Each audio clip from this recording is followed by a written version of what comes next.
Reprendre nos travaux avec le deuxième panel consacré cette fois-ci au contrôle de l'état de droit ou peut-être au contrôle dans un état de droit, je ne sais pas si cette distinction sémantique se justifie.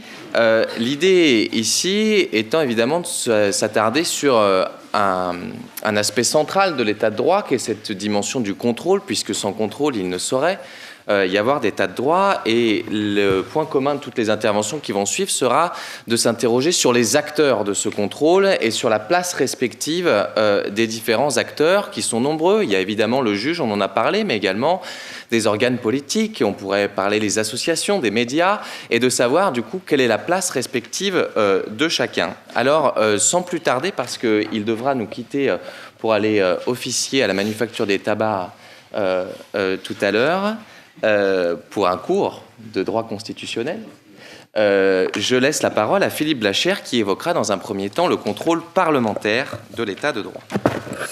Merci Monsieur le Président. D'abord, je souhaiterais remercier les organisateurs de ce beau colloque, un colloque ambitieux, un colloque où nous avons déjà beaucoup défriché le concept d'état de droit.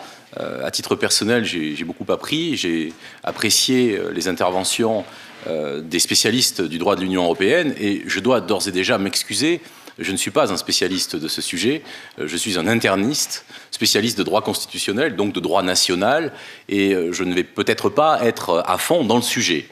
Et le titre de ma communication est d'ailleurs une sorte de provocation, puisque lorsque l'on pense à l'état de droit, on pense immédiatement au juge.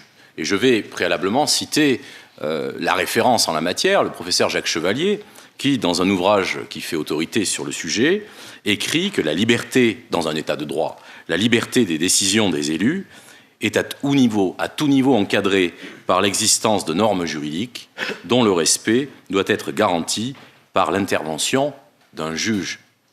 Que vient donc faire le Parlement si le juge assure efficacement le contrôle de l'état de droit ? Qu'apporte le contrôle parlementaire, alors même que les contrôles de type juridictionnel sont de plus en plus sophistiqués et sans doute de plus en plus efficaces? En quoi les représentants de la nation peuvent-ils prétendre consolider l'état de droit en accomplissant une fonction dite de contrôle? Un premier élément de réponse peut s'imposer avec évidence. Le contrôle parlementaire est la mission cardinale de l'opposition. Et le principe de la séparation entre la majorité gouvernementale et l'opposition redonne du sens à ce que Montesquieu appelait la distinction entre la faculté de statuer et la faculté d'empêcher. Il est d'ailleurs assez révélateur de constater qu'en France, la réforme constitutionnelle de 2008 a consacré dans l'article 24 de la Constitution la fonction de contrôle et d'évaluation des politiques publiques, et dans le même temps a donné des droits constitutionnels à l'opposition. Au-delà de cette évidence, la fonction de contrôle revêt un caractère englobant. Elle résume, me semble-t-il, à elle seule la mission de représentation de l'ensemble des parlementaires. Elle contribue en effet à la prééminence du droit, pour parler comme le vocabulaire des spécialistes du droit de l'Union, et elle contribue également à la surveillance du pouvoir exécutif. Donc deux points qui permettent d'illustrer les apports de la fonction de contrôle en matière de contrôle de l'état de droit. D'abord, c'est une compétence, la fonction de contrôle, contribuant à la prééminence du droit. C'est d'ailleurs la fonction de contrôle, historiquement, la première dont se sont saisies les assemblées parlementaires, et cette compétence s'est d'abord concentrée sur la matière budgétaire. Mais très vite, sous la Révolution française, Thibaudeau, en 1795, proclame que les parlementaires sont les gardiens les plus sûrs et les plus naturels de la Constitution. Et cette mission originelle n'a jamais véritablement disparu, notamment en France. Un spécialiste du droit constitutionnel comparé, André Mathiot, écrivait dans les années 80 « Quel que soit le régime, la fonction de contrôle est celle qui a le moins décliné dans les pays où il y a eu déclin du Parlement. » Mais cette mission s'est bien sûr densifiée, elle s'est complexifiée avec la multiplicité des exigences normatives qui pèsent sur les gouvernants. Les parlementaires diffusent d'abord les exigences normatives au sein des assemblées, en accomplissant simultanément à la fonction de législation la fonction de contrôle. Et par ailleurs, les parlementaires se font aussi les gardiens du droit supérieur.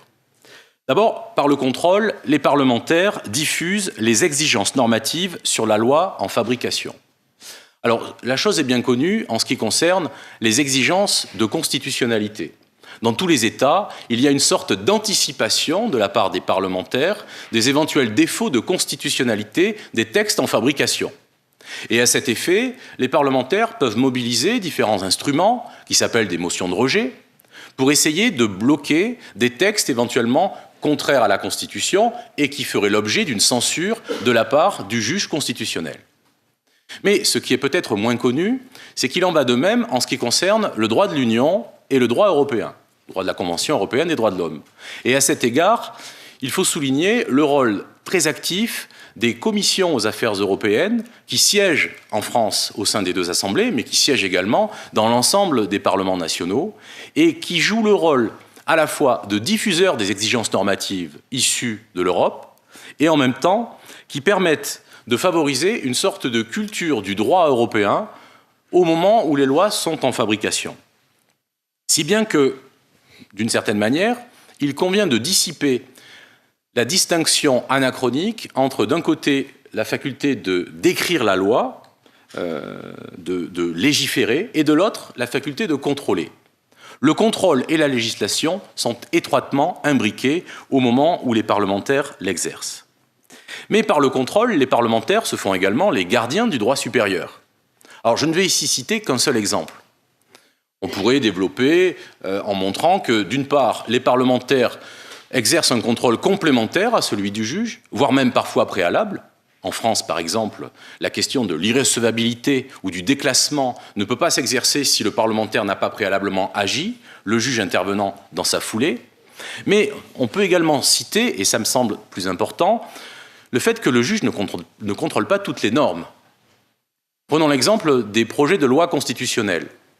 Qui d'autre que les parlementaires, et en particulier les assemblées, peuvent contrôler la conformité au droit des projets de loi constitutionnelle? Nous avons eu récemment en France un exemple avec le projet de loi constitutionnelle de réforme dite d'état d'urgence de la nation, présenté par le président de la République le 20 décembre 2015. Ce projet a échoué en raison, on le sait tous, des dispositions relatives à la déchéance de nationalité qui paraissaient contraires par le Sénat aux exigences à la fois européennes et constitutionnelles du droit français. Ce sont des arguments de droit qui ont permis à des assemblées politiques de s'opposer à des projets de loi de révision de la Constitution. On le voit bien, le contrôle parlementaire, ce n'est pas nécessairement un contrôle uniquement politique, c'est parfois un contrôle dont le fondement, dont la logique repose sur des éléments, sur une rationalité juridique qui n'a rien à envier à celle d'un juge. Certes, dans des contextes différents, mais pour apprécier la conformité d'un texte à une norme supérieure, une assemblée telle qu'une commission permanente raisonne de la même manière qu'un conseil constitutionnel ou qu'un organe juridictionnel composé de différents juges.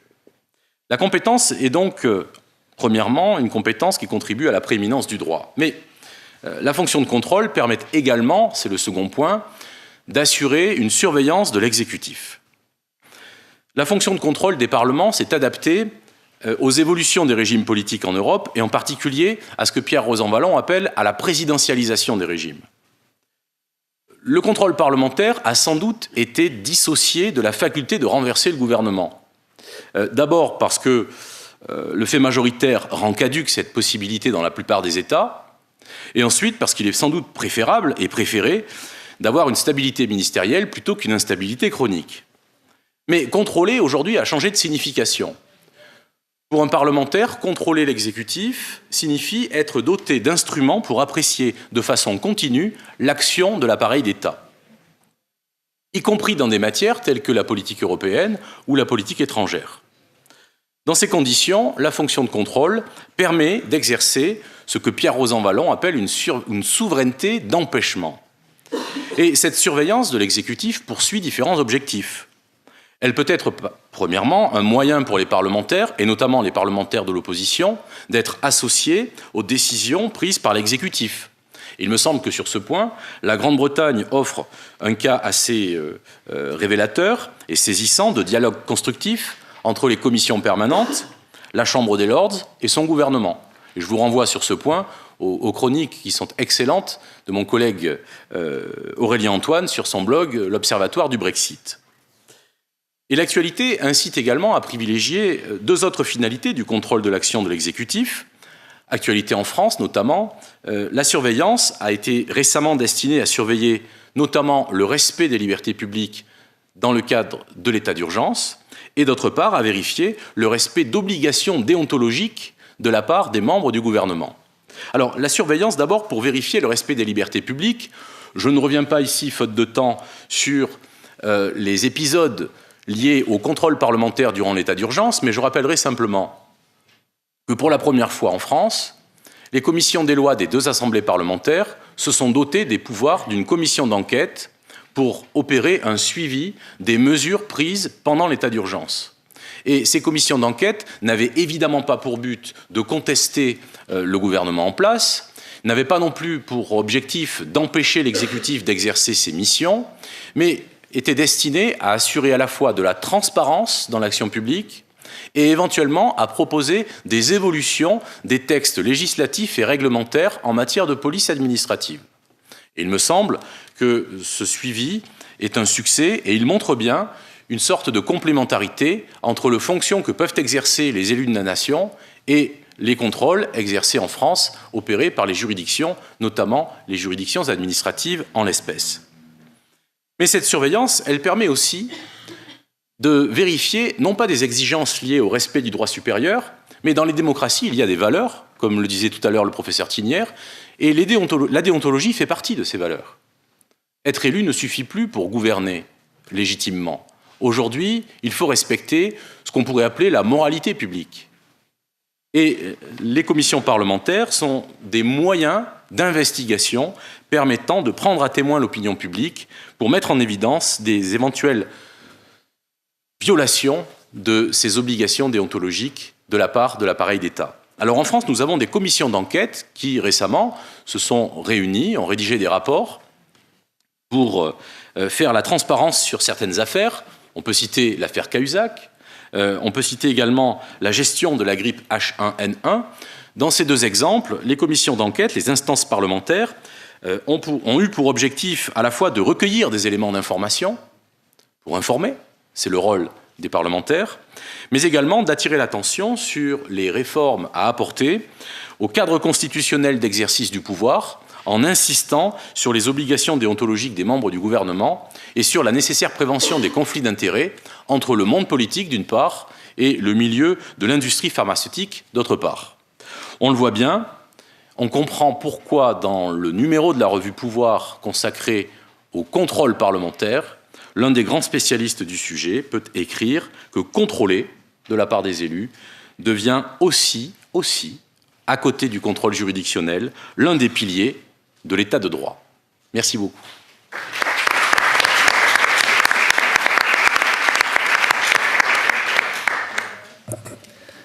Merci beaucoup au professeur Philippe Blachère pour son intervention. Philippe, si tu veux, voilà, tu pourras nous quitter lorsque tu en auras envie, sans aucune difficulté.